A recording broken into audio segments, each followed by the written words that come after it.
जब मकर संक्रांति का पर्व होता है तो सभी मांगलिक कार्यों का शुभारंभ होता है। राज्य शासन के रिकॉर्ड में इसका नाम नावाभट्टम था।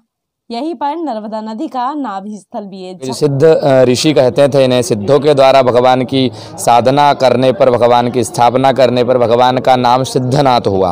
हमें अभी महंत जी ने बताया कि सरकार की गाइडलाइन के अनुसार ही जहाँ कार्य होंगे। श्रद्धालुओं का ऐसा भी मानना है कि जब सिद्धेश्वर महादेव शिवलिंग पर जल अर्पण किया जाता है तब ओम की ध्वनि प्रतिबंधित होती है। जो को संतों को दान करना, किसी भी तीर्थ क्षेत्र में जब हम दान करते हैं तो उस दान का अनंत गुना पुण्य फल हमें प्राप्त होता है। मंदिर के स्तंभों और दीवारों पर शिव, यमराज, भैरव, गणेश, इंद्राणी और चामुंडा की कई मूर्तियां का नाभि कुंड है, जहाँ पर नाभि की आकृति में कुंड बना हुआ है और कुंड के अंदर भगवान शिव का शिवलिंग है। कि आज ये मंदिर जीर्ण शीर्ण अवस्था में पड़ा हुआ है। होता है यहाँ परिक्रमावासी संतों की व्यवस्थाएं क्या रहती हैं?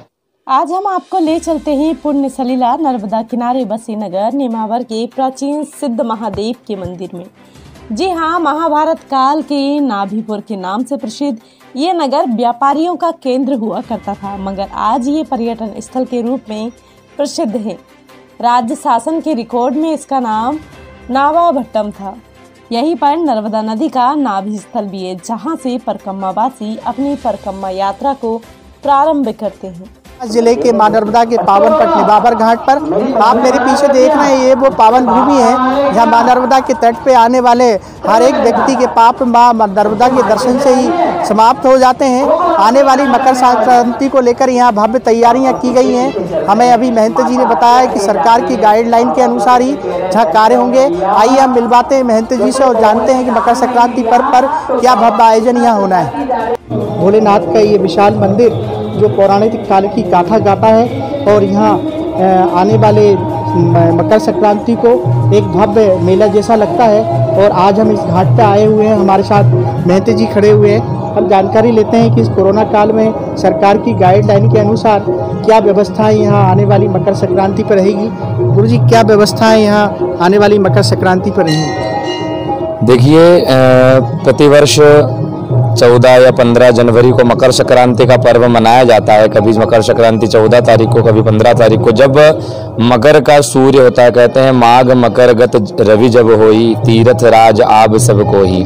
जब मकर संक्रांति का पर्व होता है तो सभी मांगलिक कार्यों का शुभारंभ होता है। मलमास की समाप्ति होती है और माँ नर्मदा के तट पर, माँ नर्मदा के नाभि तीर्थ नेमावर में भगवान सिद्धनाथ के पावन नगरी में बड़ा ही एक मेला सा लगता है और दूर दूर से श्रद्धालुगण यहाँ आकर के मकर संक्रांति में दान पुण्य कर करके अपने मानव जीवन को कृतार्थ करते हैं। सिद्धनाथ मंदिर के शिवलिंग की स्थापना 4 सिद्ध ऋषियों ने सनंदन, सनातन और सनत कुमार ने सतयुग में की थी। इसी कारण से इस मंदिर का नाम सिद्धनाथ है।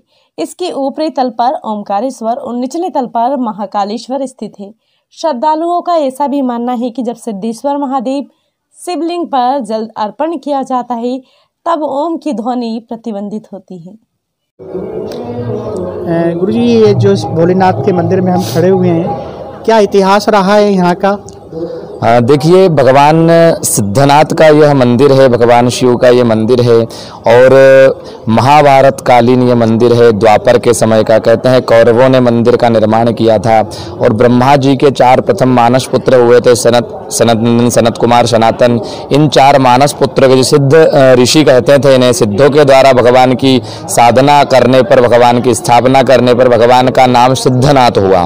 और कहते हैं कि जिस भी कामना को लेकर भक्त इस मंदिर में भगवान को मां नर्मदा के जल से अभिषेक करते हैं, भगवान सभी की कामना को सिद्ध करते हैं और भगवान सिद्धनाथ स्वयंभू शिवलिंग के रूप में यहाँ पर विराजमान है। मां नर्मदा की अर्ध यात्रा यहाँ से ही प्रारंभ होती है। ये वो स्थान है जहाँ मनुष्य के समस्त पाप मात्र दर्शन मात्र से ही नष्ट हो जाते हैं। नर्मदा के तीर स्थित ये मंदिर हिंदू धर्म की आस्था का प्रमुख केंद्र है। 10वीं और 11वीं सदी में चंदेल और परमार राजाओं ने इस मंदिर का जीर्णोद्धार किया था, जो अपने आप में स्थापत्य कला का बेजोड़ नमूना है। मंदिर को देखते ही मंदिर की प्राचीनता का पता चलता है। मंदिर के स्तंभों और दीवारों पर शिव, यमराज, भैरव, गणेश, इंद्राणी और चामुंडा की कई मूर्तियां उत्कीर्ण हैं।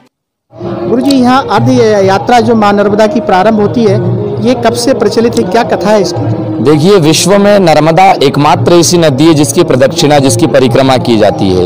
माँ नर्मदा की परिक्रमा के क्रम में कोई दक्षिण तट से प्रारंभ करते हैं, सामने दक्षिण तट पर हंडिया घाट है, कोई उत्तर तट नेमावर से प्रारंभ करते हैं। नेमावर जो है माँ नर्मदा का नाभि तीर्थ है। जिस प्रकार से मनुष्य के शरीर में मध्यस्थ सेंटर पॉइंट होता है नाभि, उसी प्रकार से माँ नर्मदा की पूरी यात्रा के क्रम में नर्मदा नेमावर जो है नर्मदा का नाभि तीर्थ है। यहाँ से यात्रा प्रारंभ होती है। यहाँ से यात्रा प्रारंभ भी होती है और यहाँ पर यात्रा को मध्य भी कहा जाता है। यहाँ से अमरकंटक और जहाँ माँ नर्मदा समाहित हुई है समुद्र खंबात की खाड़ी में, दोनों की दूरी जो है बराबर है। समान दूरी होने के कारण यहाँ नर्मदा का नाभि कुंड आप देख सकते हैं। मध्य में यहाँ पर नर्मदा का नाभि कुंड है, जहाँ पर नाभि की आकृति में कुंड बना हुआ है और कुंड के अंदर भगवान शिव का शिवलिंग है। और यहाँ एक विशेषता है कि नर्मदा मनुष्य के शरीर में ऊर्जा का संचार नाभि से होता है। उसी प्रकार से ये कोटि तीर्थ की संज्ञा शिव पुराण, नर्मदा पुराण आदि इत्यादि पुराणों में दी गई है, क्योंकि नाभि से ही सारे देवता यहाँ निवास करते। सारे देवता और उत्तर तट पर जो काफी साधना और सिद्धता का प्रतीक माना गया है, सभी साधना के क्रम में उत्तर तट पर ही आकर के ऋषि मुनि संत जन ब्राह्मण यहाँ पर निवास करते हैं और साधना करते हैं। माँ नर्मदा के पावन पवित्र जल से भगवान सिद्धनाथ का अभिषेक पूजन कर सभी अपने मानव मनुष्य जीवन को कृतार्थ करते हैं। महाभारत कालीन प्राचीन मंदिर आज भी दिव्यता के प्रतिमूर्त दिखाई देता है। बस फर्क है, यदि सरकार इस ओर ध्यान दे तो शायद इस मंदिर का जीर्णोद्धार पुनः प्रारंभ हो सकता है। आपको बता दें कि आज ये मंदिर जीर्ण शीर्ण अवस्था में पड़ा हुआ है। इस ओर सरकार का या प्रशासन का कोई ध्यान नहीं, जबकि प्रशासनिक अधिकारियों को मां नर्मदा के तट पर स्थित पावन पवित्र इस धाम का भी ध्यान देना चाहिए। परिक्रमावासी संत जो गुरुजी यहाँ आते हैं, तो जहाँ जहाँ माँ नर्मदा के पवित्र घाट है वहाँ जाना होता है। यहाँ परिक्रमावासी संतों की व्यवस्थाएं क्या रहती हैं? यहाँ परिक्रमावासी काफ़ी संख्या में निवास करते हैं, कुछ धर्मशालाओं में, कुछ माँ नर्मदा के तट पर ही निवास करते हैं। सभी का जीवन यापन माँ नर्मदा और भगवान सिद्धनाथ करते हैं। आप जैसे श्रद्धालु कई आते हैं और उनको कभी ठंडी के समय में कम्बल और भोजन इत्यादि कई प्रकार की चीज़ें वितरण करके, दान करके, चूँकि यही दान होता है। जब किसी भी पर्व काल में मनुष्य दान तीर्थ क्षेत्र में जाकर दान करता है तो उसका पुण्य अनंत गुना प्राप्त होता है। इसलिए यहाँ परिक्रमावासियों को, ब्राह्मणों को, संतों को दान देकर के मनुष्य अपने जीवन काल में पुण्य का उदय करता है। यह दान का क्या महत्व है गुरुजी? इस जो निबाबर घाट नर्मदा का पावन तट है, देखिए दान जैसे गौ दान हो या ब्राह्मण दान हो, उसका क्या महत्व है? देखिए, ब्राह्मण को दान करना, परिक्रमावासियों को, संतों को दान करना, किसी भी तीर्थ क्षेत्र में जब हम दान करते हैं तो उस दान का अनंत गुना पुण्य फल हमें प्राप्त होता है। जैसे आप आपके घर पे कोई कार्य, पुण्य कार्य कराएंगे तो उसका फल आपको मिलेगा, लेकिन वही कार्य, पुण्य कार्य अब जब हमारे शास्त्रों में विदित है कुछ स्थान, जैसे पुण्य पवित्र नदी का तट हो, भगवान शिव का सानिध्य हो, गौशाला हो, यज्ञशाला हो, संतों का आश्रम हो, इस प्रकार से ऐसे स्थानों पर जाकर दान करने का महत्व जो है अपने आप में अनंत गुना होता है। माँ नर्मदा का ये पावन तट जो एक ऐसी भूमि है जहाँ देश दुनिया क्या सभी जगह से लोग आते हैं और अपने अपने पूजा पाठ कर्मों के हिसाब से भगवान भोलेनाथ, माँ नर्मदा उन्हें उनका पुण्य फल देती है। और आज हमें एक बार फिर सौभाग्य प्राप्त हुआ है और माँ नर्मदा के पावन तट पर हम आए हुए हैं। आपने जाना, गुरुजी ने बताया कि यहाँ भोलेनाथ की क्या महिमा है, क्या इतिहास है। न्यू इंडियन आपके आसपास घटने वाली प्रत्येक घटना की जानकारी हमारे दिए हुए नंबर पर हमें उपलब्ध कराएं।